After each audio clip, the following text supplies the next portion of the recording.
Welcome everyone to the council meeting for the 8th of June 2021, which I now declare open. Although members of the public can't join us in person tonight, our meetings remain open to the public via the live stream on our website, and I extend a warm welcome to all of you who are watching. You'll notice tonight that our meeting is being streamed through Zoom in light of the current COVID-19 restrictions. We obviously hope all members of our community are doing okay in these trying times. And please remember, Council is providing a range of services for those in need. Further information can be found on Council's website. Please also be sure to check the Department of Health and Human Services website for further information and updates on COVID restrictions. To please get tested should the guidelines suggest, get vaccinated if eligible, and of course, to look after yourself and your loved ones. On behalf of Moonee Valley City Council, I respectfully acknowledge the traditional custodians of the land on which Moonee Valley is located, the Wurundjeri Woi-wurrung people of the Kulin Nation, and we pay respects to their spirits, ancestors, community members, and elders past, present, and emerging. We also extend this respect to other Aboriginal and Torres Strait Islander people. Item 3 on the agenda is apologies and leave of absence. And councillors, do we have any apologies or requests to leave of absence? No, we're all with us. Excellent. For confirmation of minutes, councillors, can I please have a mover and a seconder that the minutes from the council meeting held on Tuesday, the 25th of May 2021 be confirmed? Moved Councillor Tyson, seconded Councillor Sypek. All those in favour? That's carried unanimously. Item 5 is declarations of conflicts of interest. Does any councillor have a conflict of interest in any item on the agenda this evening? There being none, we move to item 6, presentations. Councillors, do we have any presentations this evening? No. Item 7 is petitions and joint letters. Councillors, do we have any petitions or joint letters this evening? No. We now move to public question time, and we have received 11 questions from members of the community for tonight's meeting. As we do not have residents in the public gallery, I propose that we move to suspend the provisions in our governance rules requiring questioners to be present in the gallery. That will enable me to read the questions that have been submitted in advance and for the CEO to read the responses.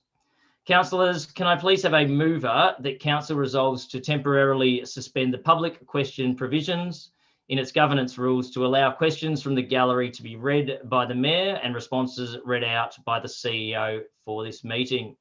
Moved Councillor Adams, seconded Councillor Byrne. All those in favour? And that is carried unanimously. So the first question from this evening comes from Auntie Stipich, who asks, with the urgent need of space to support growing demands of sports, especially soccer, when will Council install floodlights at other unutilised ovals at Boeing Reserve Strathmore that can support weeknight training use? I'll pass to our CEO, Helen Swee, to respond. Thank you, Auntie. Through the Mayor, Council is currently undertaking a sports field flood night audit.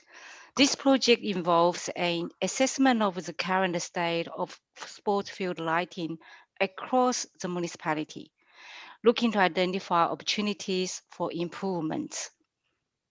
Once this project has been completed, this will inform future capital investments. Boeing Reserve will be considered as part of that work. Thank you. Thank you, CEO. The second question comes from Matthew Galea. Matthew asks, based on the answers provided to the questions on 11th of May relating to the allocation of grounds to Moonee Valley sporting clubs during winter and summer season allocations, in which it was stated that, quote, the process aims to treat clubs fairly and equitably, end quote, and that, start quote, Council has made a commitment to review and update the season allocation policy and report back to Council, end quote. Can it be confirmed that soccer clubs and clubs from other codes with winter allocations can apply for ground allocations, and that those allocation requests will be considered against the demonstrated needs of those clubs and their members? I'll again pass to our CEO, Helen Sweet, to respond. Thank you, Matthew. Through the Mayor, sporting clubs of all codes, including soccer, are able to apply for ground allocations within the city of Moonee Valley across both summer and winter seasons. Officers work within the current allocation framework to assess applications aiming to allocate the use of council grounds and facilities on an equitable and fair basis. A club can apply for additional use beyond that allocation through Council's casual or regular hire process. Council is currently conducting a review of the seasonal sports ground and pavilion allocation process. This review will inform the development of a new policy and procedures that respond appropriately to facility capacity and user requests in a balanced and fair manner. Thank you. Thank you, CEO. Question 3 also comes from Matthew Galea, who asks, on Monday, May 10, at approximately 12 p.m, Essendon Royals Soccer Club received notice that the goals needed to be moved from the area they were being stored at by Wednesday, May 13. The club responded at approximately 1 p.m. on the same day, assuring that the goals would be moved at the conclusion of training on the same Monday on which the notice was received. However, when coaches and players arrived at Cross Keys Reserve on Monday, May 10, the goals were already locked up behind temporary fencing installed by council contractors, and coaches and players were unable to use the goals for club training. What was the process that saw the Essendon Royals portable soccer goals locked behind temporary fencing by council contractors at Cross Keys Reserve on Monday, May 10, 2021? I'll pass to our CEO, Helen Sweet, to respond. Thank you, Matthew. Through the Mayor, the incident referred to in this question was an unfortunate error caused by an eagerness to establish the project work site and a poor internal communication. When the error was realized, council officers immediately acted to rectify the issue by providing an opening in the fencing on Tuesday, 11th of May, for the Essendon Royals Soccer Club to assess the goals. Following the incident, Council's response also included apologising to the Essendon Royal Soccer Club's nominated Council Liaison Officer for the error. Thank you. Thank you, CEO. Question 4 comes from Shani Siratik, who asks, what is the result of the research into introducing environmental significance overlays, ESOs, as stated in the action plan finishing this year, specifically objective and strategy 14.3, quote, undertake research to evaluate the opportunity for the inclusion of environmental significance overlays and implement where appropriate, end quote. Has Council finished this research and evaluation? I'll pass to our CEO, Helen Sweet, to respond. Thank you, Shani. Through the Mayor, opportunities for changing our ESOs emerge as the city changes, and we maintain a watching brief for new opportunities. Recently, Council identified an opportunity to amend the environmental significance overlay to protect significant trees. Research was undertaken to amend the planning scheme with the environmental significance overlay that applies to all trees on the significant tree register. This ESO was implemented in 2019. Thank you. Thank you, CEO. Question 5 also comes from Shani Siratik, who asks, implementing ESOs for the Maribyrnong River Precinct and the waterways, including Moonee Ponds Creek and Steel Creek, etc., is the best way to protect the natural assets that draw people to our region because of the serene ambience and cleaner air from inappropriate development. In the event that the evaluation concludes to introduce and implement these, will this happen first thing next year? I'll again pass to our CEO, Helen Swee, to respond. Thank you, Shirley. Through the Mayor, Council has a ESO in place which applies to the Upper Maribyrnong River, Maribyrnong River escarpment and Steele Creek escarpment.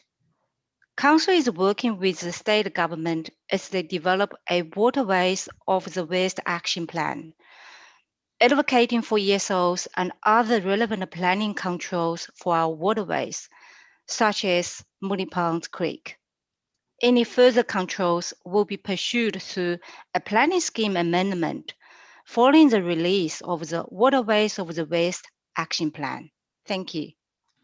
Thank you, CEO. Question 6 comes from Terry Rowan, who asks, why is Council asking Essendon Royal Soccer Club to potentially move teams and players off Cross Keys Reserve without taking up the Essendon Royals offer to pay for ongoing curation and management of the playing fields and without offering an alternative venue? Pass to our CEO, Helen Swee, to respond. Thank you. Through the Mayor, the answer is in two parts. With respect to use of Cross Keys Reserve, Council has not specifically requested that the Essendon Royals Soccer Club move any teams or players from Cross Keys Reserve. Council officers have, however, acknowledged the excessive wear emerging on areas of the playing surface. To help support the club, Council officers have provided the Essendon Royal Soccer Club with a list of additional options and venues to consider for private hire. With respect to curation of the playing fields, Council has a proactive turf maintenance program in place for Cross Keys Reserve that involves scheduled mowing, fertilizing, aeration, top dressing, and turf repair and replacement.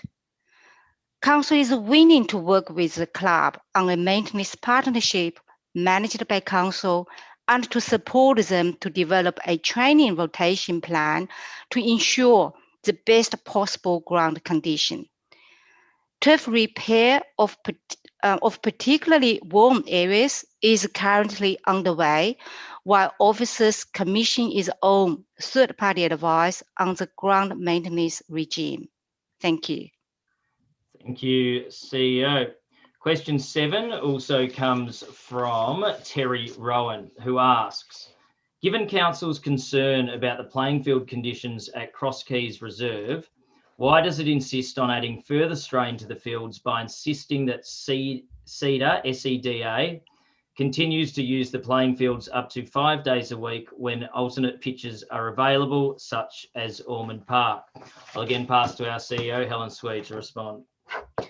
Thank you, Terry. Through the Mayor, Council's current sporting grounds and pavilion seasonal allocation process supports the provision of the shared use of grounds, in particular before 4 p.m. on weekdays. SEDA books and uses the ground accordingly. Thank you. Thank you, CEO. Question 8 comes from Nina Franceschi, who asks, when councillors show continued bias support towards a particular sporting code through public likes and comments on club social media posts, wearing club colours and promoting their causes, at what point does council consider it a conflict of interest? I'll pass to our CEO, Helen Swee, to respond. Thank you, Nina. Through the Mayor, Council's Code of Conduct and the Local Government Act 2020 both describe the circumstances in which a councillor may be considered to have a conflict of interest. It is up to each individual councillor to determine whether or not they have a conflict of interest on any item brought to Council. Thank you. Thank you, CEO. Question 9 also comes from Nina Franceschi, who asks, if the councillor does not declare a conflict of interest and there is a breach, how is the councillor held to account? Again, I'll pass to our CEO, Helen Swee, to respond. Thank you, Nina. Through the Mayor, all councillors have signed the endorsed Code of Conduct and undertaken specific training in understanding areas such as conflict of interest, when to declare breaches of and repercussions as part of the induction, aligned to the Local Government Act 2020. A copy of the Councillors' Code of Conduct is available on Council's website. Allegations in relation to a breach could be directed to the Local Government Inspectorate for investigation and any consequent action if required. Thank you. Thank you, CEO. Question 10 comes from Sally Brooks, who asks, why is Council refusing requests from Essendon Royal Soccer Club to assist with the curation and management of the Cross Keys Reserve playing fields? I'll pass to our CEO, Helen Swee, to respond. Thank you, Sally. Through the Mayor, Council has a proactive turf maintenance program in place for Cross Keys Reserve, which involves scheduled mowing, fertilizing, aeration, top dressing, and turf repair and replacement. Council is willing to work with the club on a maintenance partnership managed by Council and to support them to develop a training rotation plan to ensure the best possible ground condition. Turf repair of particularly worn area is currently underway, while officers commission its own third-party advice on the ground maintenance regime. Thank you. Thank you, CEO. Question 11 also comes from Sally Brooks, and Sally asks, given Council's concern about the playing field conditions at Cross Keys Reserve, why does it insist on adding further strain to the fields by insisting that CEDA, SEDA, continues to use the playing fields up to 5 days a week when alternate pitches are available, such as Ormond Park? I'll pass to our CEO, Helen Swee, to respond. Thank you, Sally. Through the Mayor, Council's current sporting grounds and pavilion seasonal allocation process supports the provision of the shared use of grounds, in particular before 4 p.m. on weekdays. CEDA books and uses the ground accordingly. Thank you. Thank you, CEO. Item 9 on the agenda is reports from delegated committees, and there are none this evening. So we'll move to section 10, council reports. Report 10.1 is review of 2012 Future Directions Soccer Plan. Councillors, do I have a motion? Councillor Sharp. Move the officer's recommendation, Mayor. Thank you, Councillor Sharp. I'll ask for a seconder. Councillor Sypek. Councillor Sharp, would you like to speak to the motion? Thank you, Mayor. I guess we've spoken about soccer a lot over the last number of weeks, so I am pleased to see that we are getting on with the job and endorsing a soccer strategy for Moonee Valley.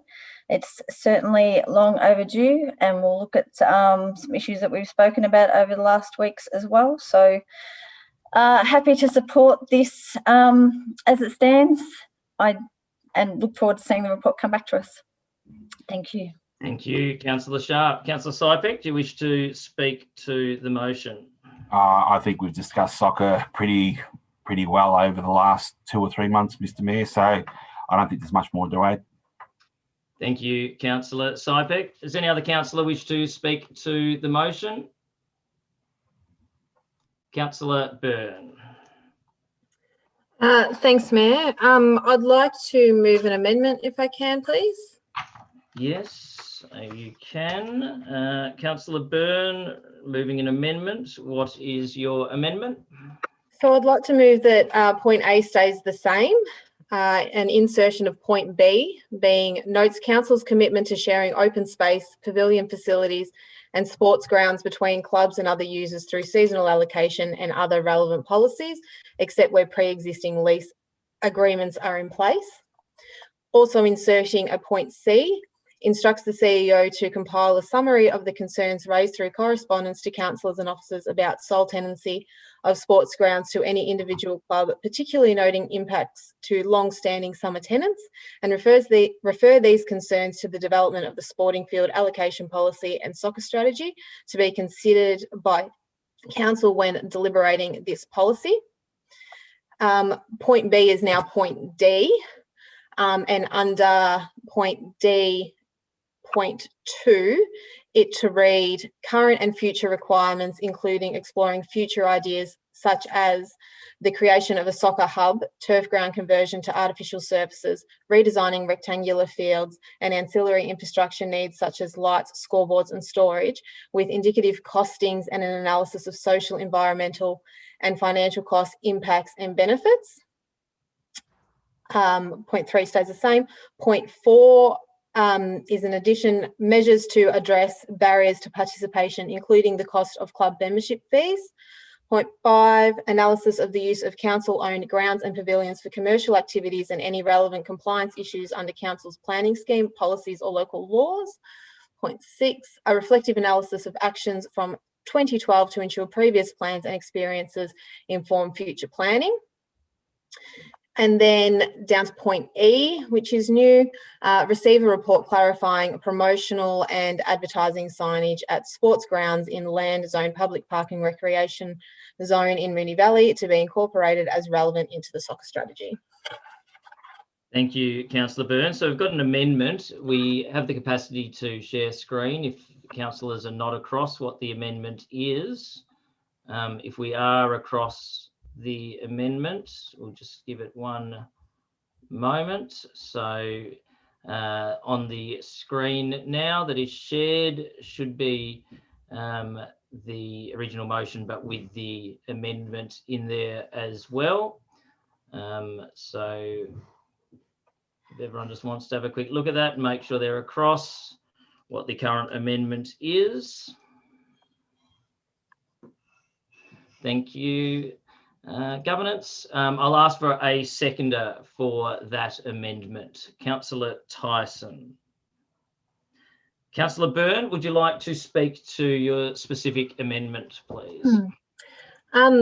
Thanks, Mayor. I will. Whilst I respect... Sorry, Governance, can we just give the timer up, please, and make that visible? At the moment, the timer is not visible, so I just want to make sure everyone gets fair allocations of time. Through you, Mayor, we're just having some technical issues with it. We'll provide a 1 minute update if we can't see the timer just before the time's up. Okay. Until we get it working. Thank you. Sorry, Councillor Byrne, if you would like to speak to the amendment. Thank you. Whilst I note Councillor Sharp's and Councillor Sypek's relatively nonchalant sort of approach to this this motion, I feel like there has been a lot that's been going through the community since our last council meeting in regards to soccer and the soccer strategy. And I really do want to acknowledge the disappointment within the community. I feel like when it originally came to council that we would put forward a soccer strategy and it was supported so wholeheartedly and ecstatically, I suppose.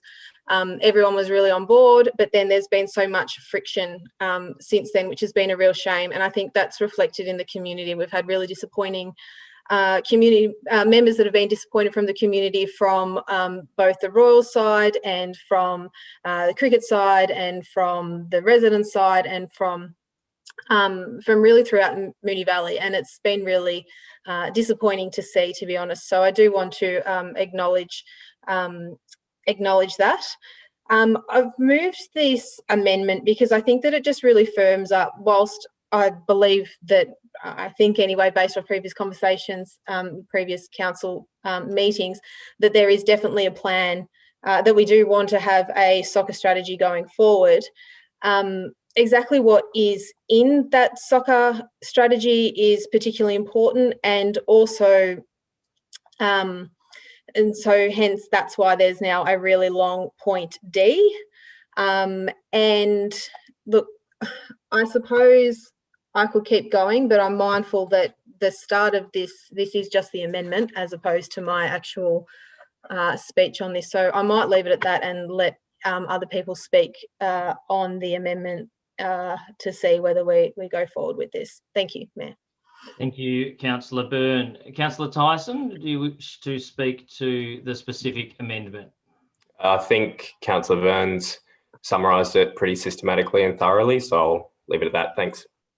Thank you, Councillor Tyson. Does any other councillor wish to speak to the specific amendment? Councillor Hodgson. Thanks, Mayor, and thanks, Councillor Byrne. I suppose I just wanted to add that obviously, as Councillor Byrne has outlined, we've been contacted by a lot of members of the community about this issue, and it's really important to me that our decisions that we make as a council are based on proper engagement with everyone affected by our decision making. So I think with this amendment, and all of the emails that we've been receiving from soccer club members, from other affected members of the community, I think particularly the new point C, I'm very supportive of instructing the CEO to summarise those issues for consideration in the process that's already underway. And that's as one of the avenues to address these issues that have been brought to us. I think I consider that community engagement takes many forms, and that includes direct contact with us as councillors, and all of that engagement informs the processes that we put in place to ensure fair and balanced decisions. So I think it's really proper that these concerns are considered through the development of policies that are going to come back to council for deliberation. So, thank you, Councillor Hodgson. Does any other councillor wish to speak to the specific amendment? Councillor Sharp. Thank you, Mayor. I like how the words fair and balanced and informed decisions are bandied around this chamber, because point C is actually incredibly discriminatory because it's only requesting one side of the argument to be included in whatever sports field allocation policy that we intend to devise. So I find it abhorrent that any councillor would suggest that we only look at one side of the argument, and that is what this point C is doing quite clearly and quite wholeheartedly. So I would like to move an amendment that point C is struck out because it is incredibly discriminatory. Sorry, if you're requesting an amendment, we need to deal with this current amendment before we go on to any other amendments. So if we could just deal with the current amendment at hand. Okay, well, I will do that. At the end of the day, it's incredibly discriminatory, along with points D, V, and point E. DV, analysis of the use of council-owned grounds and pavilions for commercial activities and any relevant compliance issues under council's planning scheme, policies or local laws. Considering we have council-owned grounds and pavilions across our whole municipality that house a number of sporting codes and a number of sporting clubs, why is this targeted to just this strategy? And point E, the same goes with that, to do with advertising, signage, public park recreation zones to be incorporated as relevant into the soccer strategy. Incredibly discriminatory points have been included in this amendment, and I am absolutely at a loss that council, we're supposed to be here listening to all sides, listening to all points of view, and based on this motion, this amendment, this proposed amendment, we're not. Thank you, Thank you, Councillor Sharp. Does any other councillor wish to speak to this specific amendment? Councillor Bedio. Thank you, Mayor. I just think in relation to Councillor Sharp's points around Part C, I think with this one we need to be systematic in our approach, and I don't necessarily think it's taking one side. I think there are concerns on both sides of the argument, so I think C does have a lot of merit. I think there's been concerns from all different types of sporting groups in relation to sole tenancy, so it's definitely something we need to look into. Thank you, Councillor Bedio. Any other councillor wish to speak to the specific amendment? Councillor Isa.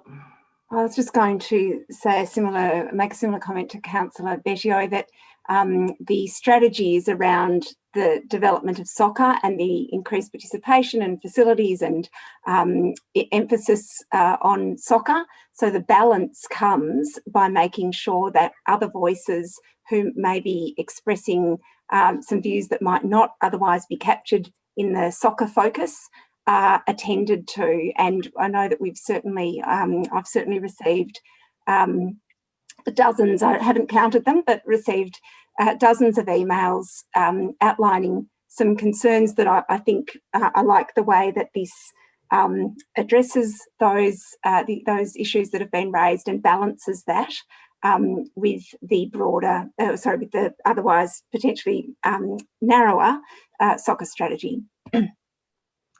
Thank you, Councillor Isa. Any other councillor wish to speak to this specific amendment? Councillor Adams.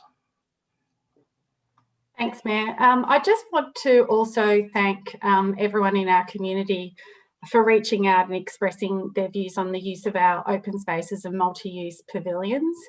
As an elected community representatives, I think all of us are really conscious to making decisions that are well informed, in line with our council policies and procedures, and ensuring that we have outcomes that are fair and equitable for all.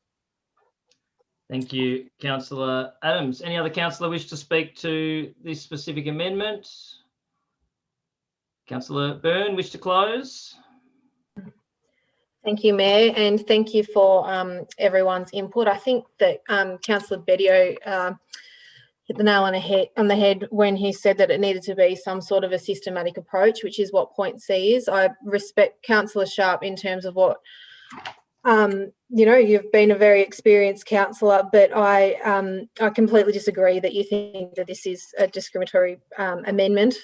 I feel like, you know, I've obviously put a lot of work into this to try to make it as good, to make sure that we have a soccer strategy that is really used. I'm really mindful that the Future Directions Soccer Plan, which a lot of money was spent on, was put down as a discussion paper, even though it was highly advertised at the time, because it didn't quite hit the mark.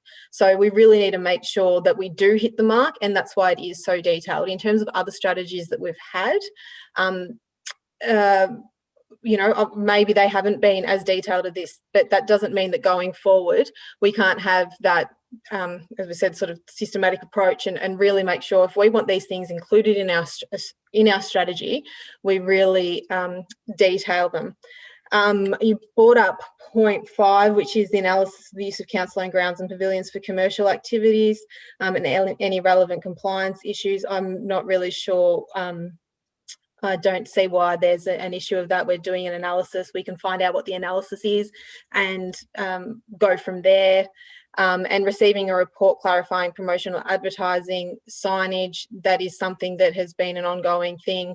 It's timely to put it into this strategy. If it was a strategy for anything else that was having issues with signage, I don't see why we wouldn't put that in there as well. So that's my amendment, and yeah, thanks, Mayor. Thank you, Councillor Byrne. I'll put that to the vote. All those in favour of this amendment? Councillor Hodgson, Councillor Adams, Councillor Tyson, Councillor Byrne, Councillor Bettio, Councillor Isa, Councillor Nation. Those against? Councillor Sypek, Councillor Sharp. The amendment is carried. So the amendment becomes the substantial. And at this stage, we have Councillor Sharp as the mover, Councillor Sypek as the seconder having spoken. Does any other councillor wish to speak to the substantive motion? No? Councillor Isa? I just wanted to make one additional point, sorry, Mayor, and that was just around, and I briefly touched on this last meeting, just around... An additional point, or an amendment point? Or no, just no, sorry. No, you're right. Sorry for the confusion there. I'm sorry.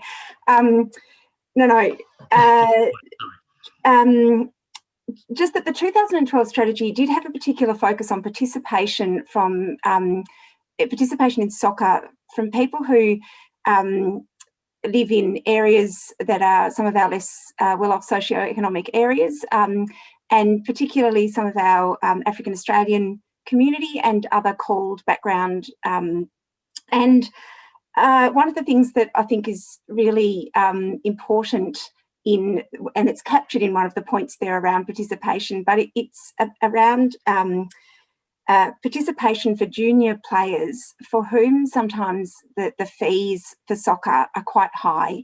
And I'd just really love to make sure that what was put forward in the 2012 strategy around that is again captured in the upcoming soccer strategy, with respect to an emphasis on the participation of fees not being a barrier to participation. The other point is around, so that's equity of participation, but then the other point's around equity across all soccer clubs. And one of the difficult things, of course, is that any strategy has to be able to be equally applied to all clubs. And so whatever we do put forward in the strategy, it's going to be that balance of making sure that that access to limited resources of grounds is equitable across clubs. That was all I wanted to raise. Thanks, Mayor. Thank you, Councillor Isa. Any other councillor wish to speak to the substantive motion? Councillor Bedio. Thank you, Mayor. I'll be quick. Look, I just wanted to say I'm ecstatic at the idea that we can get a soccer strategy in motion. I'm really pleased, and council copped a little bit of flack from certain community groups about noting and putting a review towards the 2012 Future Directions Plan. I think it would be a little bit haphazard of us for us to not have done that review. But I think doing that review and moving forward is a much more systematic approach that's going to get us a much better outcome. So I think clubs should be reassured that from what we've done by reviewing the Future Directions Soccer Plan, we can actually get a better outcome moving forward. Thank you, Councillor Bedio. Any other councillor wish to speak to the substantive motion? If not, Councillor Byrne as mover of the amendment, right a reply. Councillor Sharp as mover of the motion, right a reply. Yes, thank you, Mayor. I won't be supporting this substantial amendment. In my opinion, it is completely discriminatory. Point C in particular, if you want to be fair, you would also include in there as an understanding of both sides of the argument, that the Fair Go for Soccer petition, which had 2,000 odd people signing, and the numerous emails that we've had in support of sole tenancy also be taken into account, but C precludes that, which I find is absolutely abhorrent. We are here as leaders of our community, and in order to make proper decisions, we need the correct information. This is why I put up my governance motion a couple of weeks ago, for the same reason, that we are not making decisions around this table with the correct information or the entire information in front of us. It's only what some councillors want to see or hear, and that's not what we're about as councillors. We're here to make decisions, and our decisions impact the entire community. So to my mind, point C is completely discriminatory, and is, as part of our code of conduct as councillors, we are actually charged with the duty of stamping out discriminatory behaviour when we see it. Here we have it in a motion before us that councillors are going to be voting on. Aside from that, point D, V and E are also discriminatory because they are solely and wholly in this context relating to soccer. Now, as I stated before, numerous pavilions across the entire municipality house numerous sporting codes, numerous sporting clubs. So why is these points D, V and E singled out within this motion? It is entirely and utterly incorrect, and it's absolutely abhorrent that councillors and a councillor will put something like this up. We're leaders of our community, and this is what we have before us to vote on. Thank you, Councillor Sharp. Your time has expired. We'll put the substantive motion to the vote. All those in favour? Councillor Hodgson, Councillor Adams, Councillor Tyson, Councillor Byrne, Councillor Bedio, Councillor Isa, Councillor Nation. Those against? Councillor Sypek, Councillor Sharp, and that is carried. Item 10.2 on the agenda is Debney's Park cricket net location. Councillors, do I have a motion? Councillor Isa. Mayor, I'd like to move the officer's recommendation, but with an additional point B. Yes. Shall I read it? Yes. Yes, please. Yep. Sorry. So the additional point B reads, request the Chief Executive Officer to ensure the fence surrounding Debney's Park during construction of the Flemington Hub and Sports Ground project is minimised to ensure ongoing access to public open space within health and safety limits. Thank you, Councillor Isa. Do I have a seconder for that motion? Councillor Hodgson. Councillor Isa, would you like to speak to the motion? Thanks very much to the officers for putting together a really comprehensive analysis of the different options, and anyone who's really interested to read the pros and cons that councillors have looked at with respect to making this decision, I can point you to that report. Every detail is there. Excuse me, I've got a froggy throat. I'm really sorry. The advantages put forward for this particular site are primarily that there's no trees at this stage that need to be removed to put the nets in this particular location. So that's a concern across the municipality, I'm sure, but it's always a particular concern with respect to Debney's Park, the loss of trees, given that there aren't a huge number of trees in the area. So this location does preserve all trees. It also has the least amount of interference with the path, and anyone who frequents Debney's Park will know that how often the circular path around the park is used. It's used for daily walks by residents. There's always half a dozen to a dozen people using the path, so the least interruption to that is really important. And it is within sort of visual sight lines of where the new building will be, so that's also a safety consideration. Thank you again to the officers for working through different options. The original placement of the nets was taking up a lot of open space, and this is tucked away as best we can while protecting trees. So very happy to support this revised location.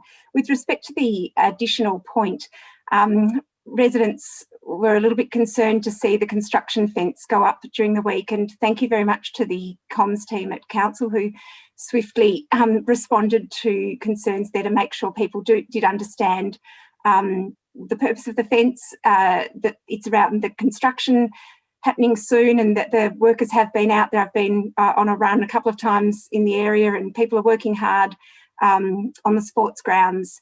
The intention of that second point is really just to, as the works continue to take place, if we can push back the fence and open up more open space as we go within obviously the safety limits, then I really appreciate officers making sure as much open space is available to the community as possible while the works are being undertaken. Thank you. Thank you, Councillor Isa. Councillor Hodgson, do you wish to speak to the motion? Thanks, Mayor. Just briefly to say there's a park across the creek in our neighbouring municipality of Moreland that has a circular path that crosses in front of a set of cricket nets. So that path is not really used as a circuit while the cricket nets are in use. So I think this is actually a really great outcome to have that path redirected around behind the cricket nets so that it can still be used. And also to add to Councillor Isa's comments, just to thank the residents around Debney's Park for their patience and understanding as we make these improvements, and hopefully, yeah, we can minimise the impact as much as possible with the works going forward. Thank you, Councillor Hodgson. Any other councillor wish to speak to this motion? Councillor Byrne. Thanks, Mayor. Thank you, Councillor Isa, for bringing this motion forward. We had, I know when we were doing the master plan for Overland Reserve, we have to be really careful where you put things like cricket nets, and I think there's a lot of respect being given to the neighbours.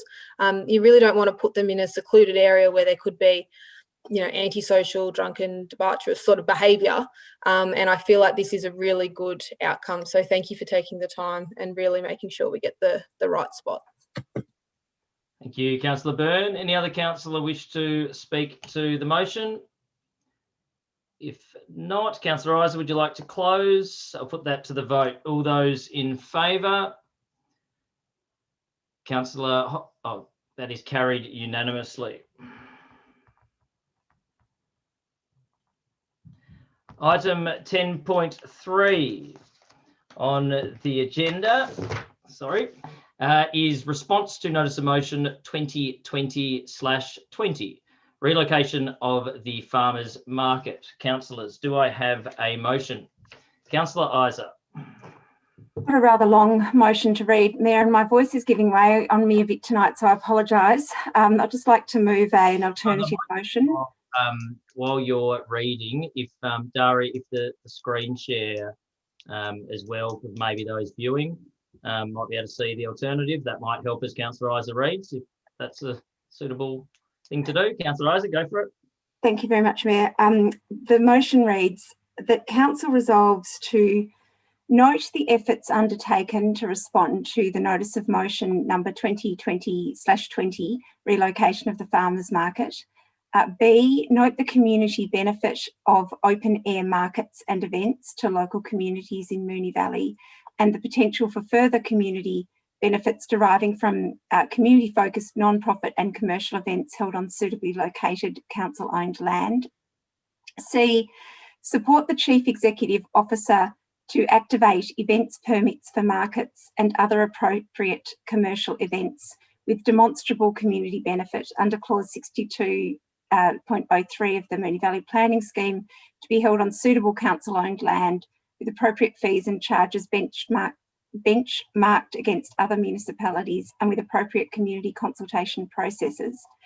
D, instruct the Chief Executive Officer to open applications for event permits to hold a farmers market at the Debney's Park Victoria Street car park and a small section of adjacent parkland as appropriate every Sunday morning for a period of up to 6 months with a review at this time, and that the organisation makes best endeavours to conclude this permit application, community consultation and assessment process by 30th of June 2021. E, receive a report as soon as practicable on the development of a comprehensive events policy for the management of community and other appropriate commercial events with demonstrable community benefit held on suitable council-owned land in connection with the response to notice of motion number 2021/05, developing our live music scene as appropriate.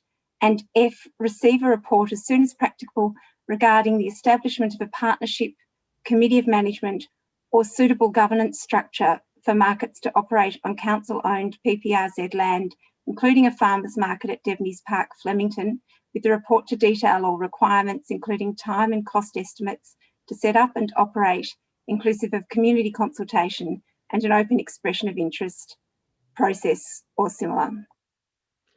Thank you, Councillor Isa. Do I have a seconder for that motion? Councillor Bedio. Councillor Isa, do you wish to speak to the motion? Thank you, Mayor.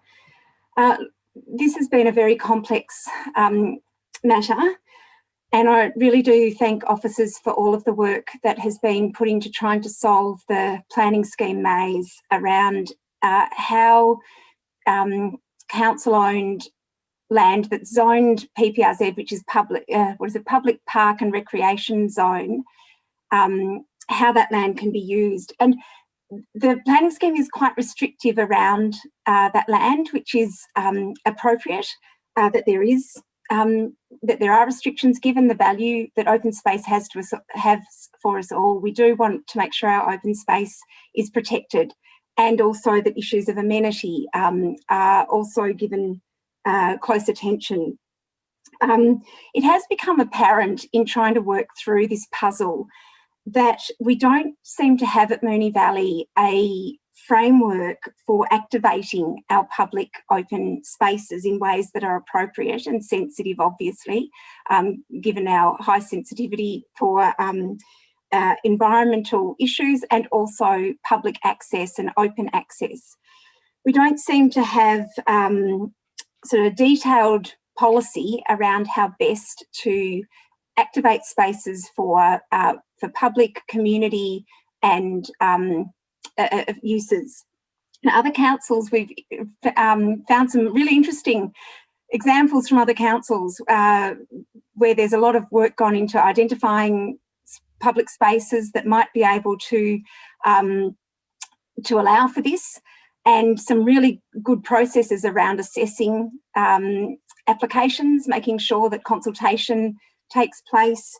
And I am actually, you know, it's been quite an interesting journey to work through these complexities to then come to this point of realisation that, in fact, what we might be able to do here is come up with a policy that can shape the way that our community can interact socially and with community activities, whether it's music or markets, and make use of our public spaces. And that's actually incredibly exciting to be looking forward to perhaps, I don't want to preempt the way colleagues might decide this, but I'm very excited about what this might be able to offer for our community. And what has also been apparent in this is that our community really values and loves community activities, such as the farmers market in Essendon and the farmers market in Flemington. I've received some really touching emails. Many of them almost moved me to tears in the way that people have talked about their love of the market and what it's meant for them, particularly over the past 12 months. And I'm sure that's been people's experiences of markets across Victoria. And so to be able to put forward a framework and a policy for being able to perhaps bring those experiences to other places in our municipality and enable people across our municipality to enjoy going to it. I refer to it as the watering hole of Flemington. It's where people go on a Sunday morning, the local market, to buy fresh fruit and veggies, to see neighbours and to catch up with people. And if other areas across Moonee Valley could have that experience, that would bring me such joy to be able to see that. Consultation is, of course, a huge part of this, and making sure that any process has due consultation is important. So this particular motion puts forward a short-term and then a longer-term solution to the puzzle that we've been faced with. The short-term, making use of events permits with all of the correct processes, open, transparent and consultative processes. And then longer term, looking at how we can enact some aspects of the planning scheme in ways to creatively bring about activities such as markets within our public spaces on or by or on behalf of council, using the legal terminology. I'll leave it at that for now. Thanks, Mayor. Thank you, Councillor Isa. Councillor Bettio, do you wish to speak to the motion?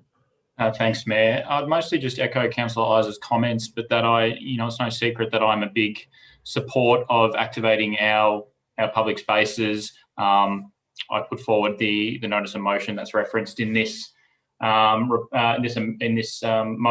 about developing our live music scene. I'm ecstatic to see our municipality utilise or grow our event scene. Now, over the last couple of weeks, it's been clear to councillors how much the Flemington community values a market in their community. And I'm sure that other wards and other communities in Moonee Valley would love to see similar things, markets, little concerts, that sort of thing. Now, I don't want people to be scared that in putting this forward that we're just going to be haphazardly approving festivals and whatnot everywhere. But I think that we can get a lot more excitement happening by having a framework in place to allow these events to occur. So. Thank you, Councillor Bettio. Any other councillor wish to speak to the motion? Councillor Hodgson. Thanks, Mayor. Look, I just wanted to reiterate a lot of work has gone into this proposed motion alternative from councillors and officers. So thank everyone for their work on that, and thank you to Councillor Reiser and Councillor Bedio for bringing the motion to us.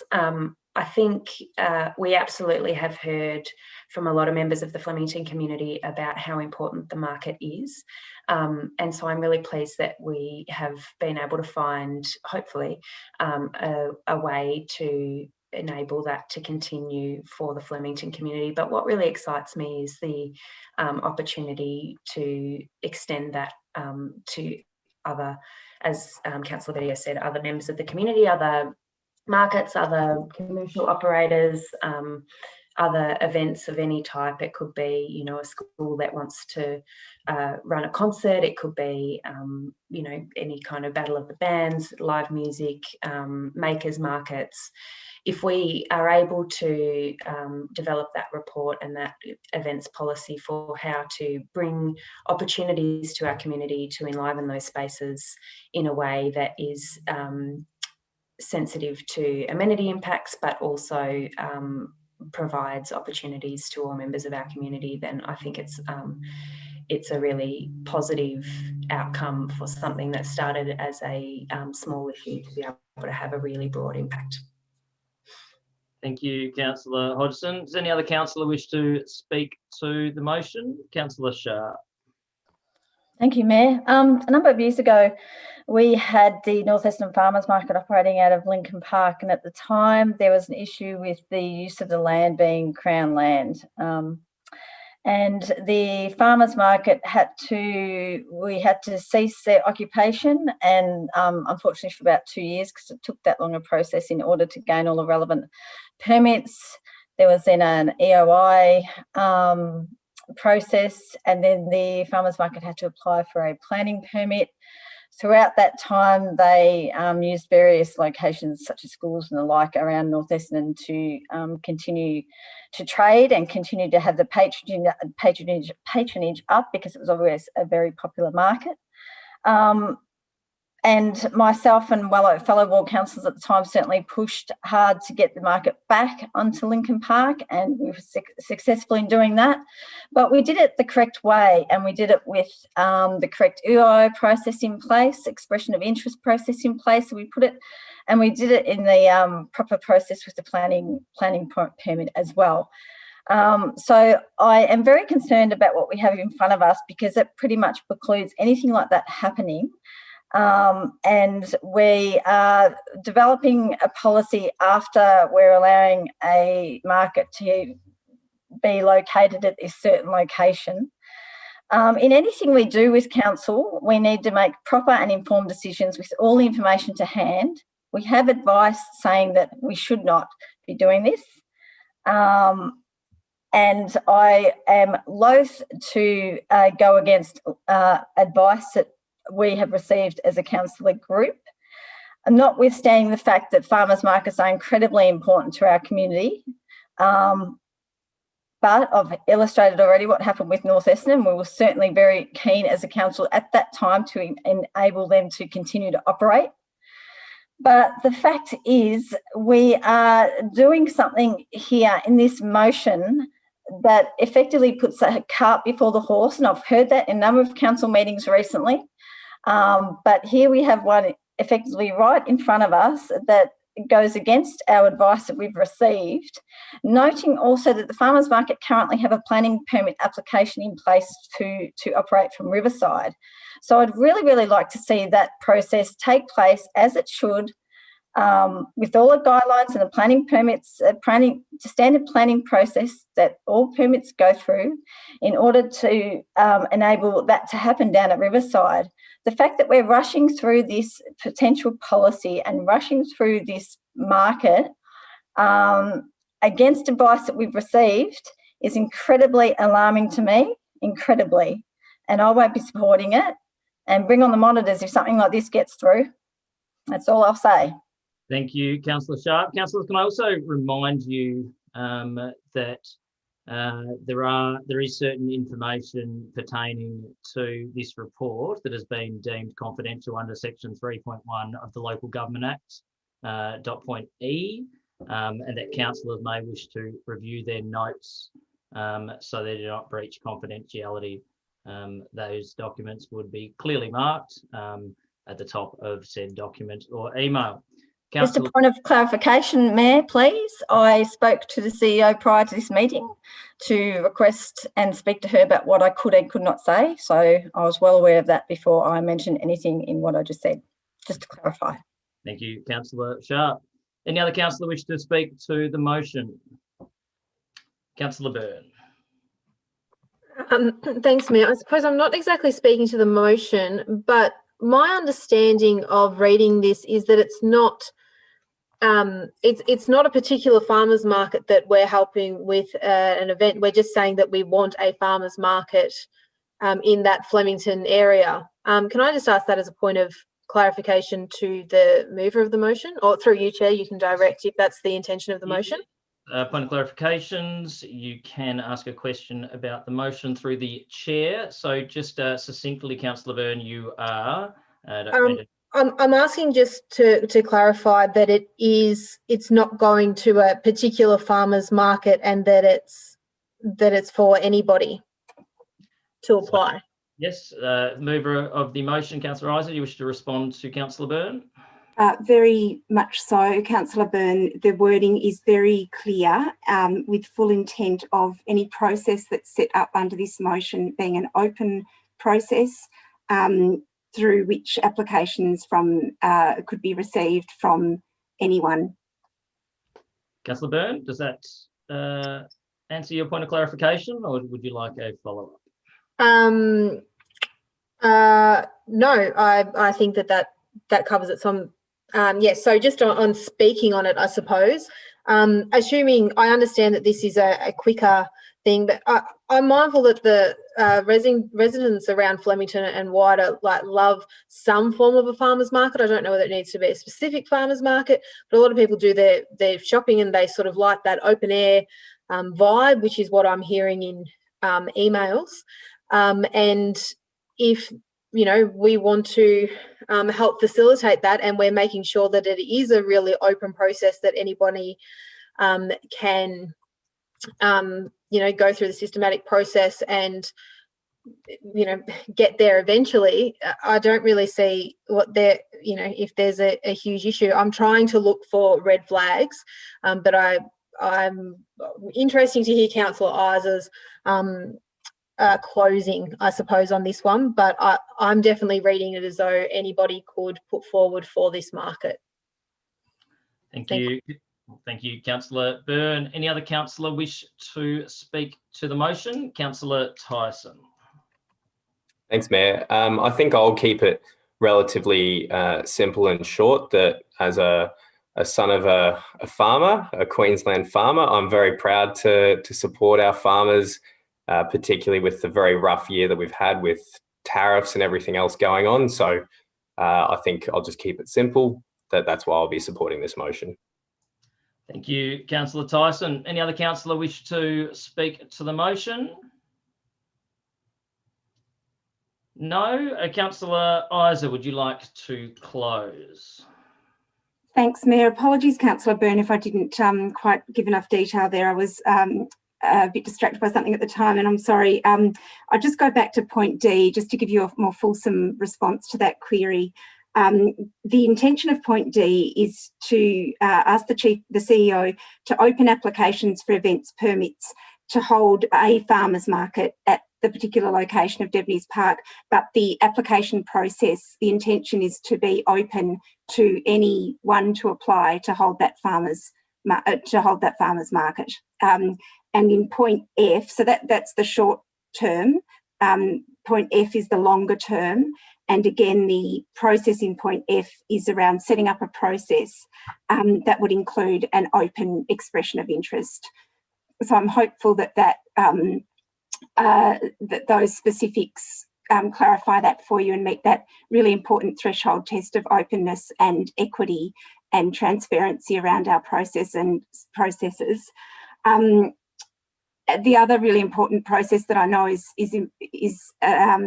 important to councillors is consultation, and so making sure that these processes talk to any neighbours who are nearby around any amenity issues and help to resolve those issues. Just in closing, this has been really complex, and I just really want our council to have a solutions mindset and a can-do mindset, that where there are problems in our municipality, and I acknowledge the problems that might have been faced in the past, but that we have a solutions-focused approach to resolving those issues. It takes a degree of perseverance to get to that solution, and I'm hopeful that we've arrived at that with this particular issue. Thank you. Thank you, Councillor Isa. I'll put that to the vote. All those in favour?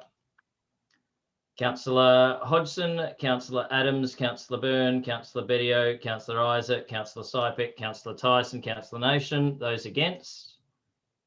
Councillor Sharp. The motion is carried.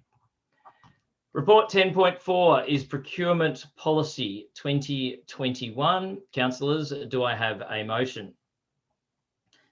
Councillor Adams. I'd like to move the officer's recommendation. Thank you, Mayor.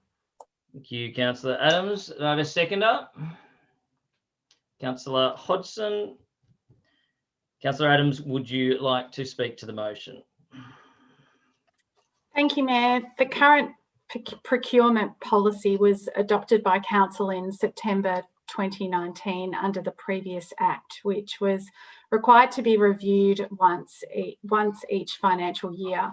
Under the new Local Government Act, our procurement policy must be reviewed once every 4 years. The policy specifies the principles, processes and procedures applying in respect of the purchase of goods, services and works by Council. A new requirement of the Act relates to collaborating with neighbouring councils and public bodies in the procurement of goods and services, including the carrying out of works, in order to take advantage of economies of scale. In developing this policy, Moonee Valley has collaborated with Wyndham, Hobsons Bay, Brimbank, Melbourne, Maribyrnong, Yarra, Melton and Whittlesea. The revised procurement policy prescribes new thresholds for contract values that would trigger invitation to tender or seek expression of interest. The prime objectives of the proposed policy are to ensure that all of Council's procurement activities achieve value for money in the procurement of goods and services, are conducted and seen to be conducted in an impartial, fair and ethical manner, provide a robust, accountable and transparent audit trail, comply with legislation, other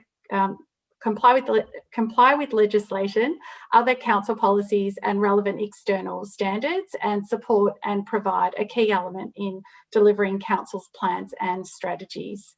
The proposed procurement policy has been vetted by Maddox lawyers to ensure compliance with the new Act, and it has also gone through the Moonee Valley City Council Audit and Risk Committee.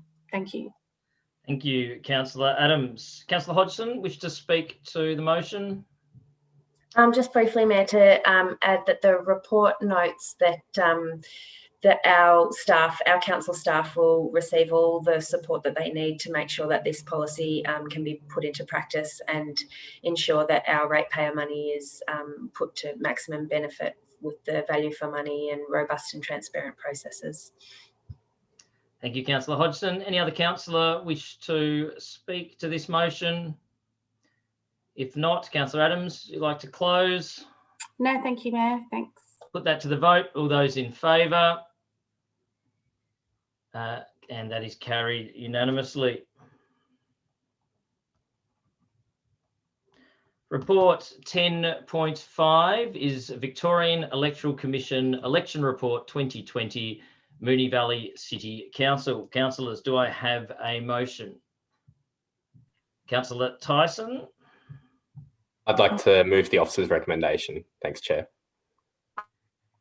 Okay, do I have a seconder? Councillor Hodgson. Councillor Tyson, do you wish to speak to the motion? Look, I think it's pretty self-explanatory, Chair. It's report on all of our election and our colleagues who stood for the council election in October of last year, and just the particulars of turnout, voting method, everything else. Obviously, it was a very interesting election being held in lockdown, and it was great to see a really high turnout rate from the community. I think potentially looking at one of the highest ever, and I think it would be great to see that continue in 4 years or 3.5 years, but we might have hit a high watermark in that unless we're in lockdown again. Yeah, commend the report. Thanks. Thank you, Councillor Tyson. Councillor Hodgson, wish to speak to the motion? Thanks, Mayor. Nothing further to add. Any other councillor wish to speak to the motion? Councillor Isa. I'd just like to move an amendment, if I may, just to add a point B. Yes, what is your amendment? Point B just instructs the Chief Executive Officer to write to the VC to note that no ballot box was provided at the electoral offices for voters to place their ballot during the election period, and request this reference to be corrected on page 10 of the report. Thank you, Councillor Isa. Do I have a seconder for that amendment? Councillor Sypek. Councillor Isa, do you wish to speak to just your specific amendment? Oh, thanks, Mayor. Look, I know it may seem a little bit pedantic and giving away that I actually read the report, or at least I read up to page 10 of it. But it did bother me during the election that a ballot box wasn't provided at the door. That was meant to be that what was provided as part of the COVID restrictions. People were still meant to be able to put their ballot safely in a secure place outside the electoral office. And I had too many arguments with the returning officer about us not doing that for me to not raise the correction, because it does say in this report that a ballot box was provided at our electoral office, whereas that unfortunately wasn't the case. And of course, not everyone necessarily has confidence that they want to see their ballot get to the place where it's going to be counted and not have to rely on other third parties to get that ballot there for them. And it's a really important part of democracy that people feel really confident about that process. Thank you, Councillor Isa. Councillor Sypek, wish to speak to the specific amendment? Yeah, I totally agree with Councillor Isa there. I can confirm also I never saw a ballot box at the voting booth as well too. Thank you, Councillor Sypek. Any other councillor wish to speak to the specific amendment? Councillor Hodgson. Thanks, Mayor. Just to add, yes, there was certainly a lot of anxieties that our restrictions created for people during the time of our last election, and this was one of them. So thanks, Councillor Isa, for picking that up. That's all. Thank you, Councillor Hodgson. Any other councillor wish to speak to the specific amendment? Councillor Isa, you wish to close? I need to say my colleagues are not allowed to tease me for having read the report and making grammatical errors and corrections about a report that's not even our own. Thank you, Councillor Isa. I'll put that to the vote. All those in favour? That is carried unanimously. That becomes a substantive. At this stage, Councillor Tyson had spoken as the mover, Councillor Hodgson as seconder. Councillor Isa, you were in the midst of speaking, I think, potentially? No?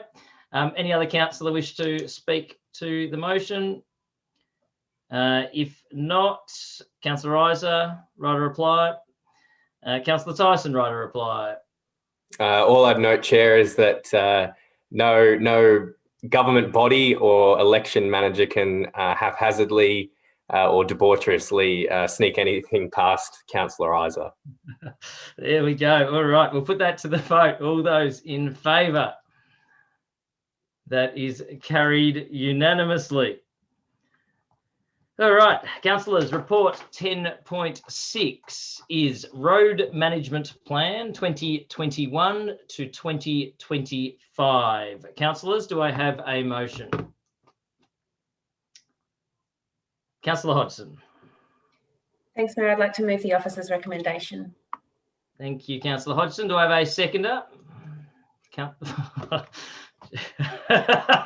About 6 hands go up at once again. Let's try it again. Do I have a seconder? Councillor Adams. Councillor Hodgson, do you wish to speak to the motion? Thank you, Mayor. This road management plan is coming before us because our current road management plan is requiring renewal. So that the update of that former plan to create a new plan for 2021 to 25 has gone out through a process of review, benchmarking and community engagement. The updated plan brings our standards into better alignment with what we are currently doing, so our current practices, and also requirements and risk management for keeping our community safe. So that includes a new 10-day maximum period to make safe any hazards that are reported and inspected, a reduction of the number of days required to complete maintenance on a priority 1 defect to 60 days, down from 120, and making completing maintenance on a priority 2 defect down to 90 days from 240. So us adopting the plan now means that we'll go out to advertising to receive public feedback before being finalised and brought back to decision for finally adoption. Thank you, Councillor Hodgson. Councillor Adams, wish to speak to the motion? No. Any other councillor wish to speak to the motion? As no one spoke, we'll put that to the vote. All those in favour? That is carried unanimously. Report 10.7 is extension to annual supply deed for the supply of cold planning services and supply, lay and consolidation of asphalt. Councillors, do I have a motion? Councillor Hodgson. Excuse me, Matt, sorry. I'd like to move the officer's recommendation. Thank you, Councillor Hodgson. Do I have a seconder? Councillor Bettio. Councillor Hodgson, would you like to speak to the motion? Just quickly, Mayor, to explain that this report seeks council approval to extend the contract that we have for asphalt resurfacing for our local roads renewal for a final 1-year extension option. The officers have recommended this because the contract represents value for money and has been performing well with no major issues. The panel of contractors have all agreed to participate in the further extension, and as this is the final option for extension, options for collaborative procurement approach will be explored over the next 12 months to see what value outcomes we can achieve with other potential partners when the contract ends. Thank you, Councillor Hodgson. Councillor Bettio, wish to speak to the motion? No. Any other councillor wish to speak to the motion? If not, we'll put that straight to the vote. All those in favour? And that is carried unanimously. Council Report 10.8 is contract number FOL/18/954, Graphic Design Panel of Suppliers Contract Extension. Councillors, do I have a motion? Councillor Tyson. I'll move the officer's recommendation, Chair. Thank you, Councillor Tyson. I have a seconder. Councillor Byrne. Councillor Tyson, do you wish to speak to the motion? Similar to the last motion, it's relatively self-explanatory in terms of going out and extending this contract. I think the saying goes, if it ain't broke, don't fix it. And as much as I'd like to systematically, I think, see more of council's work done in-house, at the same time, this represents an opportunity to continue what's working well. Thank you, Councillor Tyson. Councillor Byrne, wish to speak to the motion? Any other councillor wish to speak to the motion? There being no debate, I'll put that to the vote. All those in favour? That is carried unanimously. We now move to notices of motion, and we have one notice of motion tonight. 11.1 is notice of motion number 2021/18, multi-use pavilions. I call on Councillor Hodgson to present her notice of motion. Thank you, Mayor. I'd like to move that Council resolves to ask the Chief Executive Officer to report back to Council as part of the seasonal grounds allocation policy report by August 15th on A review of clause 18.3 of the seasonal allocation agreements with a view to supporting clubs and community groups to realise the potential of our multi-use pavilions when they are not in use by the tenant clubs. And B, a review of clause 18.4 of the seasonal allocation agreements with a view to supporting tenant clubs to make the social rooms feel like home without compromising the multi-use spaces. Thank you, Councillor Hodgson. Do I have a seconder for the notice of motion? Councillor Bettio. Councillor Hodgson, would you like to speak to your notice of motion? Thanks, Mayor.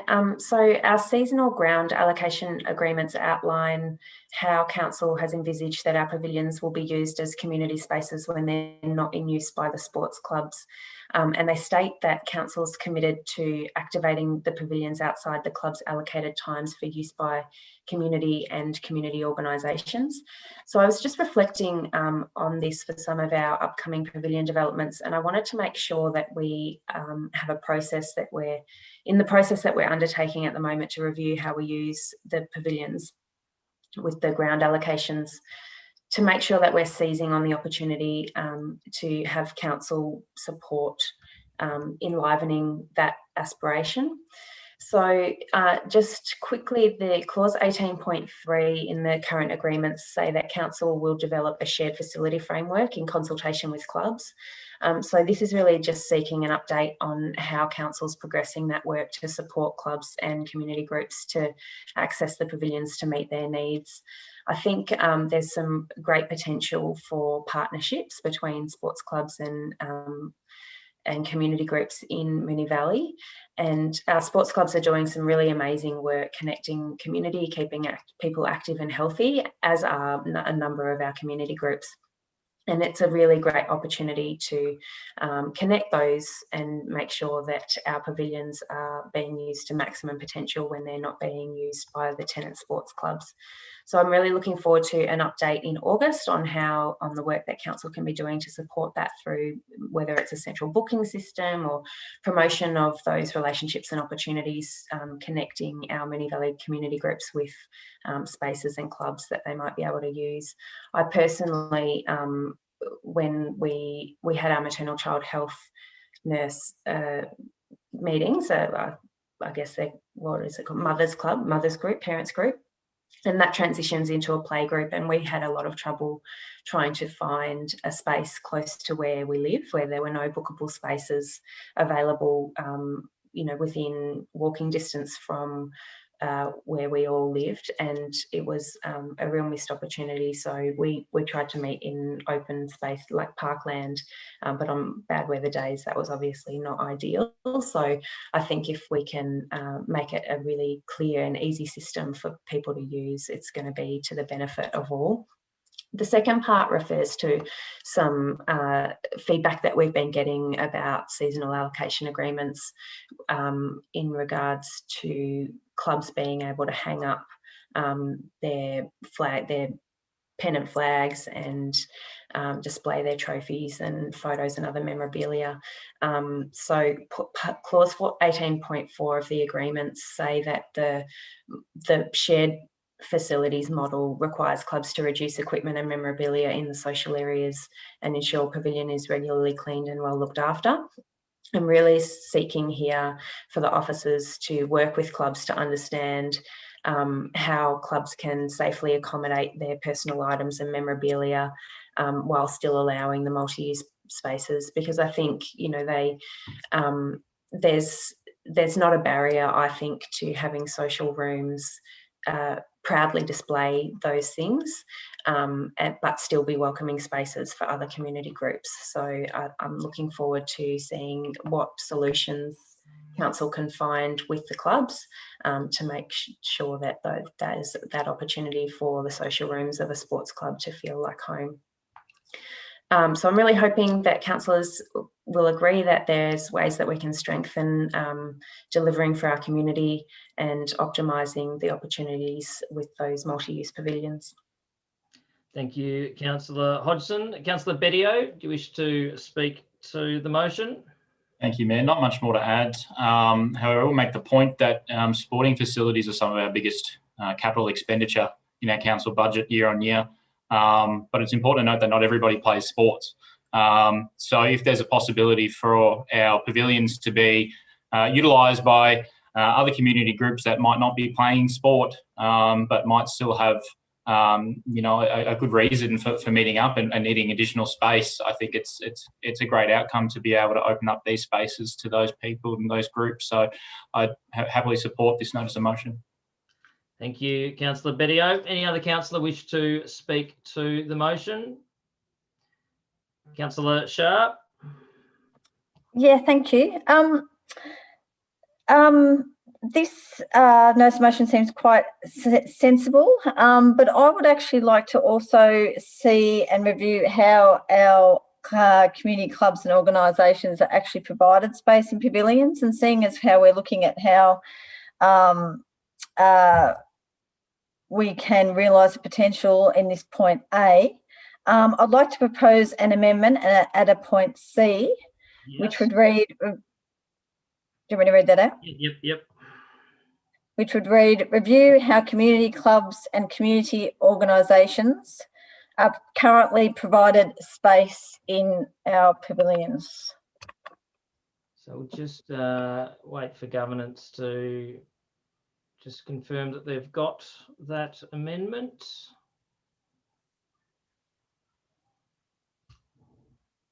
Governance, do you want to do a quick screen share if possible, just so we can see the amendment and just get it confirmed? So the amendment is the addition of a point C, review how community clubs and organisations are currently... community organisations. Sorry, our community clubs and community organisations are currently provided space within our pavilions. Is that correct, Councillor Sharp? Yes, that's right, yep. Thank you. Governance, if you can jump, yep, perfect. I'll ask for a seconder for that amendment. Councillor Sypek. Councillor Sharp, do you wish to speak to your specific amendment? Yeah, well, I think it's probably vitally important that we also understand as a councillor group how our pavilions are being allocated to community groups and to community organisations. I think it's also incredibly important that our Moonee Valley community groups and organisations are obviously the ones that are hiring out our pavilions, seeing as they are one of the biggest spends, as Councillor Bedio has said. I think it's very much can be a huge reputational risk if we're hiring out venues to a group or an organisation from somewhere other than Moonee Valley, and I think we probably need to just have a good look at how that is operating, because I personally don't know the intricacies of how that is operating within the officer level at council, and I am very interested to understand how we actually do allocate any club or organisation any kind of space. And like I said, I'm very keen to understand that and acknowledge that there's lots of requirements within our Moonee Valley community, and I think that we need to be very mindful of that and make sure that our Moonee Valley community ratepayers and residents are at the forefront of our minds, and that they are certainly accommodated within the spaces that we currently have.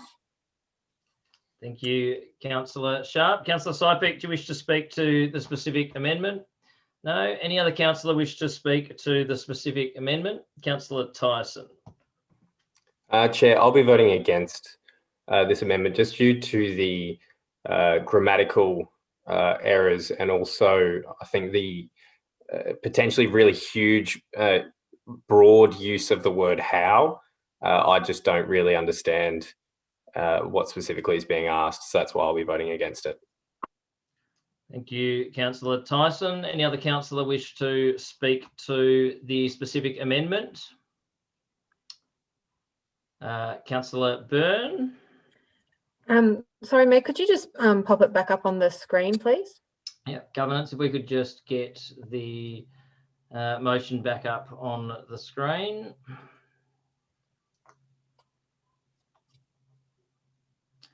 So the motion is on the screen.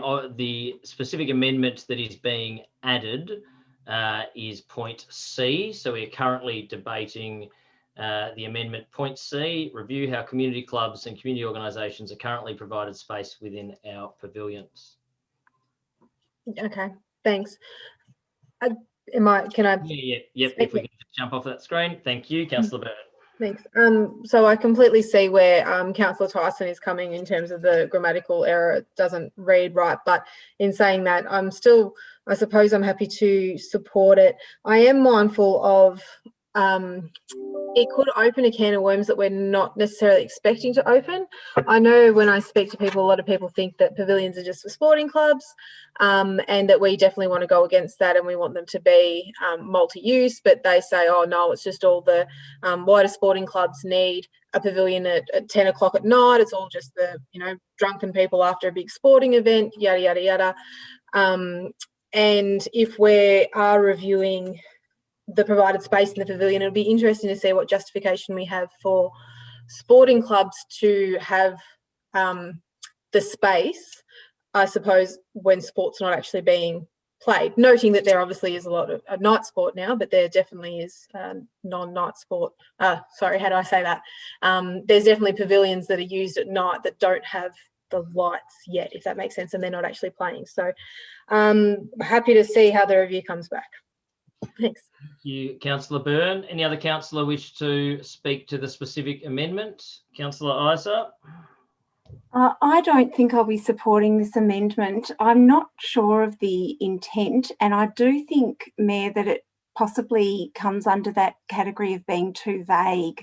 And I just don't know whether an amendment that is so vague is something that, as councillors, we ought to support. We're very conscious that our officers are under enormous pressure at the moment, not just through the workload, the regular workload, but obviously the recent COVID outbreak has placed another impact on resources. If there is an intention to review the policies around the use of pavilions, and I do apologise for my croak, I think there are many other ways that could be put forward. Through the council plan. At the moment, Moonee Valley 2040 has some specific action items. I've just been trying to find them. We've already got some specific strategies and objectives around shared usage, and a lot of work's already gone into that. I think it's a huge body of work to review that, and I think it would be something that might be better addressed through council plan processes that can really tease out, well, what aspects of the use might be of any concern. I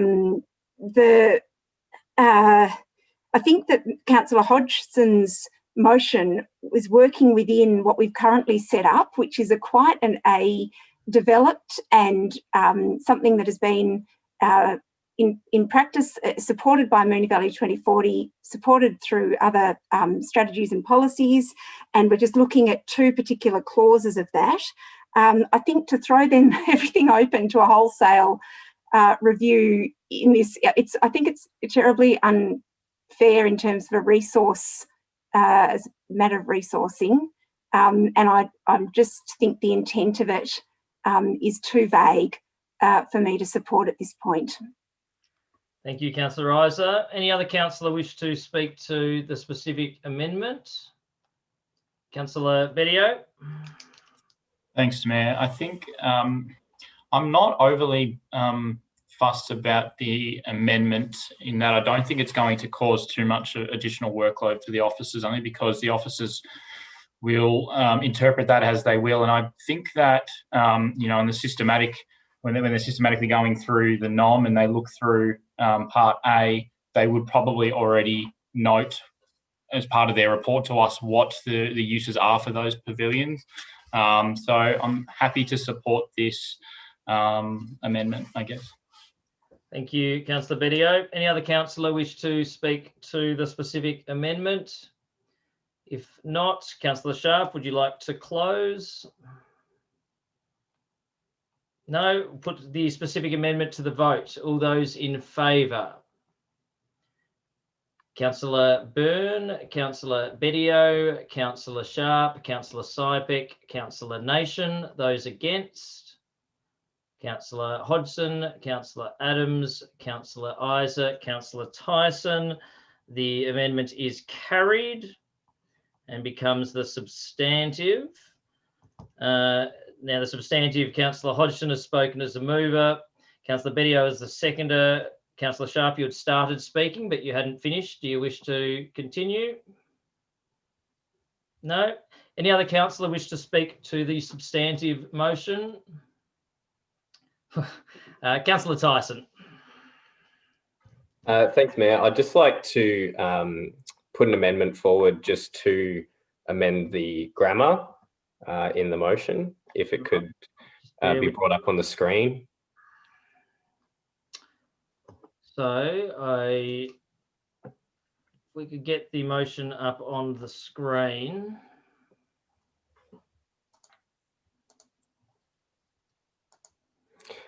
So I'd just like to move an amendment on Part C just to add A before review.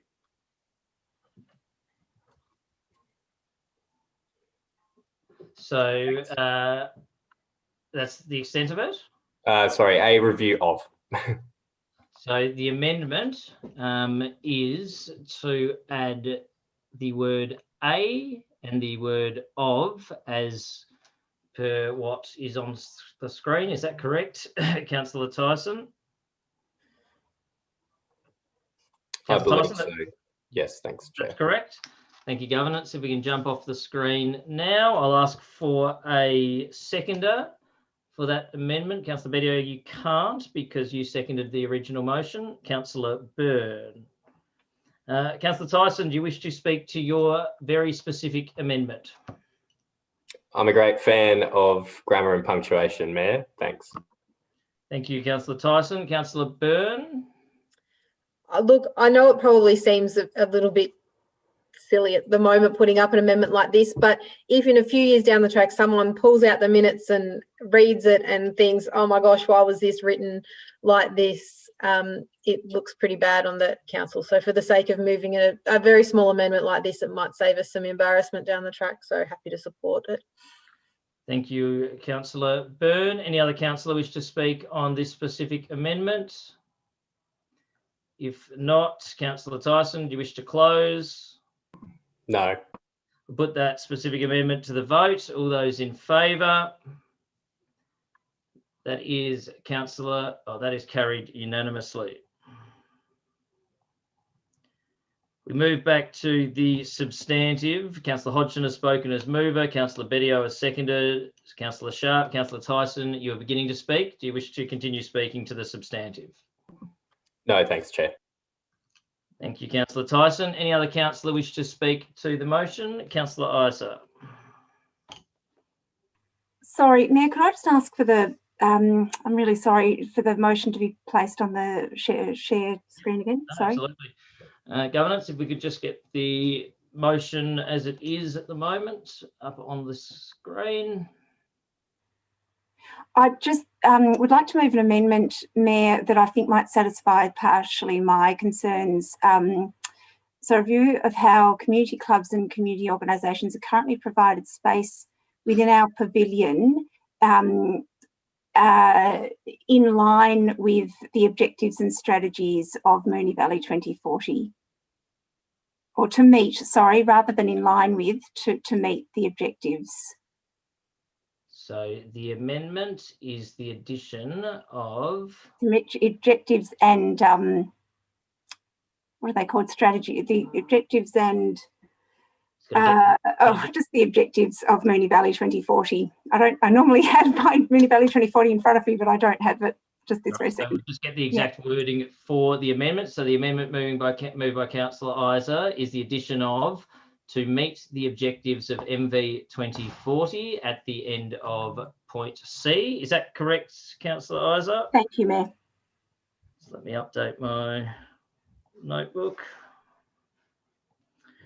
Do I have a seconder for that amendment? Councillor Byrne. Councillor Isa, would you like to speak to the specific amendment? Look, I just wanted to try to add some additional words to address the what I saw as perhaps a just far-reaching ambit of the phrase earlier. Hopefully that goes some way to just pointing that said review in sort of a more achievable direction. Thank you, Councillor Isa. Councillor Byrne, wish to speak to the amendment? Any other councillor wish to speak to this specific amendment? If not, there's no. Councillor Bedio.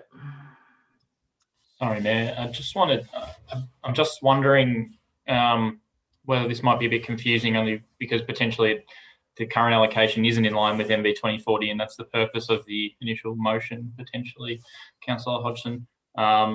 Yeah, I just wanted to flag that as, potential concern. Noted. We do have the amendment on the floor at the moment, however, to be dealt with. Any other councillor wish to speak to the motion? Councillor Hodgson. Thanks, Mayor. Look, I've stayed quiet here, but just in response to Councillor Bedio's comments, the addition of this point C and this amendment to point C doesn't cause me any great concern. I think, in my view, it's sort of captured in my point A, but I might speak to that in closing. Thank you, Councillor Hodgson. Any other councillor wish to speak to this specific amendment? If not, Councillor Isa, wish to close? Councillor Bedio, I guess I just wanted to put some degree of sort of boundaries or parameters around the review, and obviously there is no intention to overhaul Moonee Valley 2040 in this, but just making sure that the review stays within those parameters, I thought just might help keep its scope a little bit more reasonable. Thank you, Councillor Isa. We'll put this specific amendment to the vote. All those in favour? That is Councillor Hodgson, Councillor Adams, Councillor Byrne, Councillor Bedio, Councillor Isa, Councillor Sypick, Councillor Tyson, Councillor Nation. Those against? Councillor Sharp. The amendment is carried. It becomes the substantive, and at this stage, Councillor Hodgson spoken as mover, Councillor Bedio as seconder, Councillor Sharp, Councillor Tyson and Councillor Isa, you were mid-address. Do you wish to continue? Does any other councillor wish to speak to the substantive?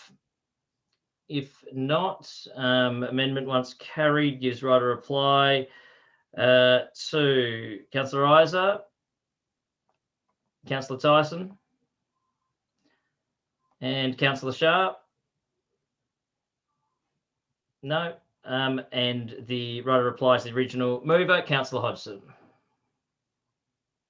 Thanks, Mayor. I just want to thank councillors for this discussion. It's been really helpful. I think in moving my motion, one of what I wanted to capture was in the review of the way that we allocate grounds generally, so part of the report coming to us in August, that we wrap this review of the agreements into, or consideration of looking at the agreements into that report back to council.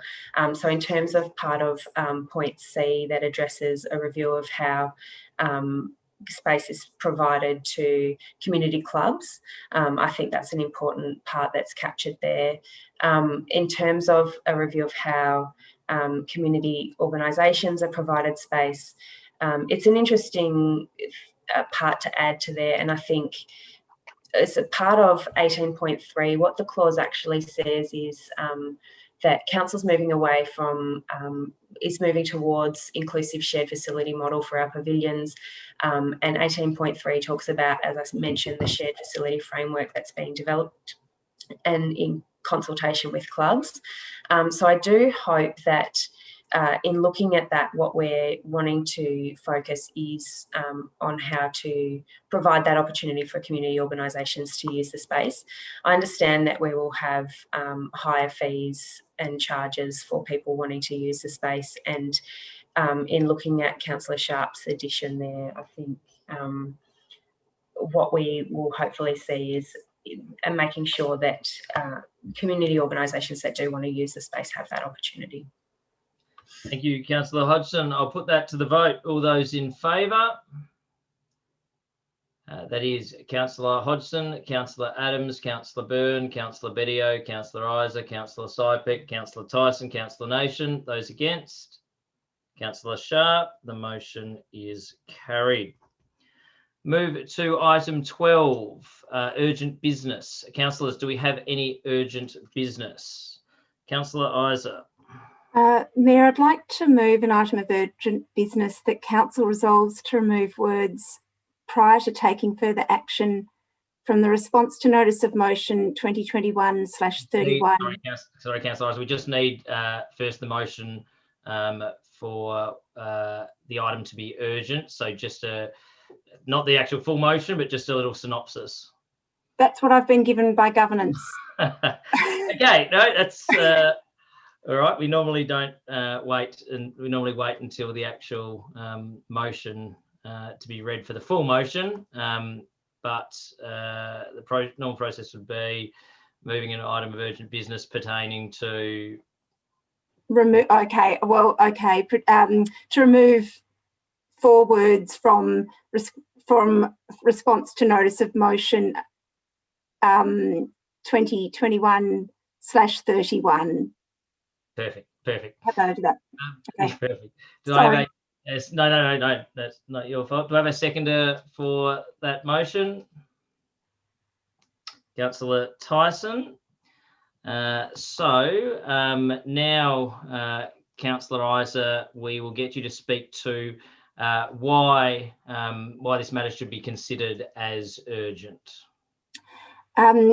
So I think, in fact, the motion I've been given is actually just, it has, the final words were just the words of the motion. So the motion is the installation of solar panels on council-owned buildings, which was resolved by council on the April the 13th, 2021.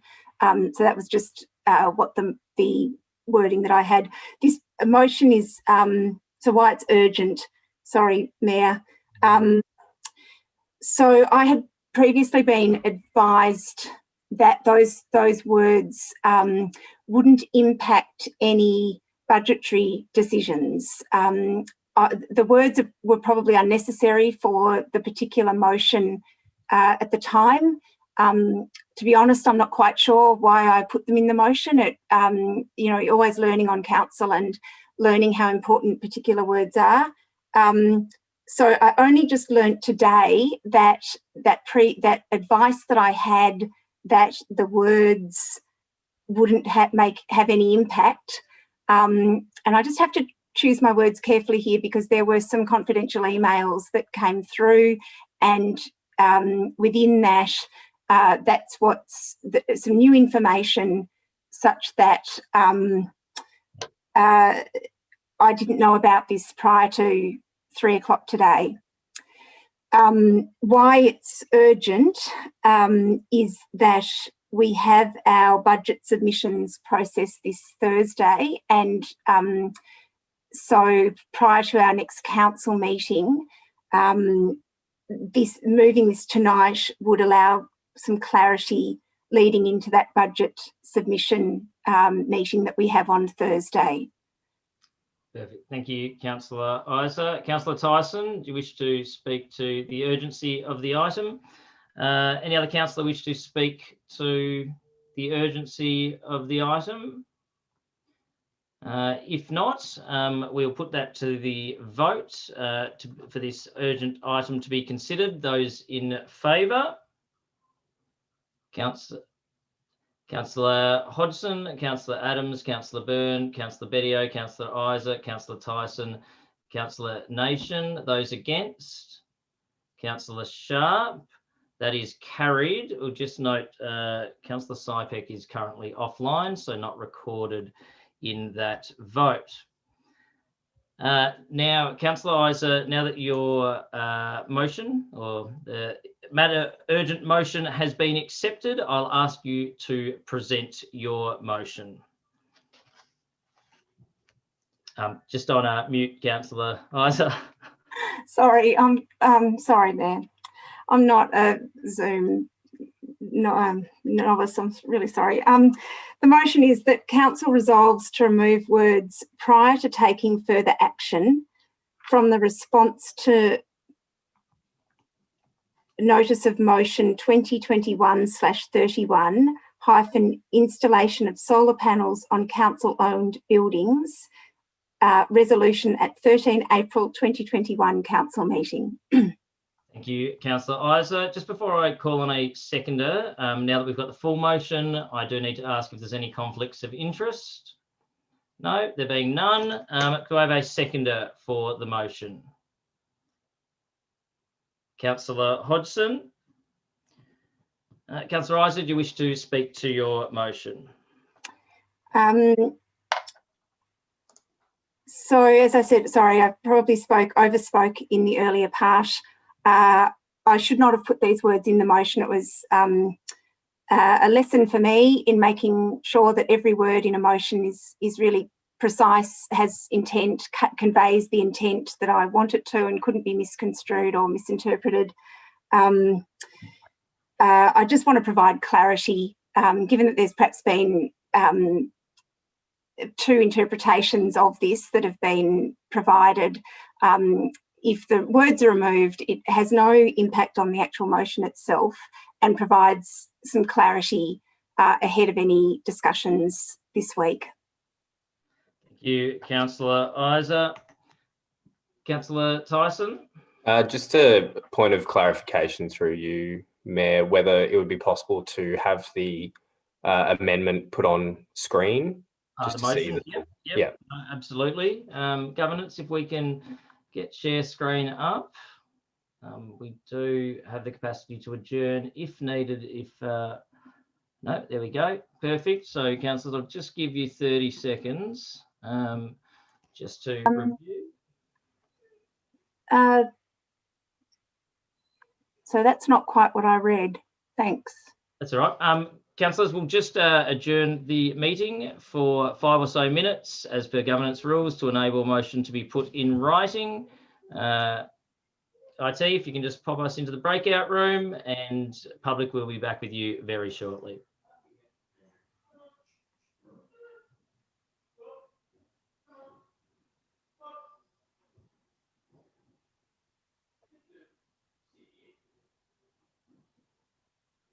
IT, if we could be put into the breakout room, please.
Welcome back to the ordinary meeting of Council for the 8th of June 2021.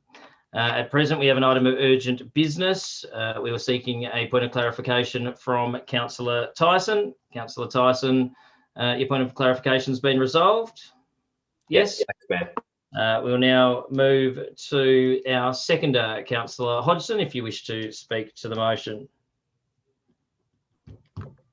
Thanks, Mayor. No, nothing to add. Thank you, Councillor Hodgson. Any other councillor wish to speak to the motion? If not, Councillor Isa, like to close? The less I say, the better at the moment, Mayor. We'll put that to the vote. All those in favour? That is Councillor Hodgson, Councillor Byrne, Councillor Adams, Councillor Isa, Councillor Bedio, Councillor Tyson, Councillor Nation. Those against?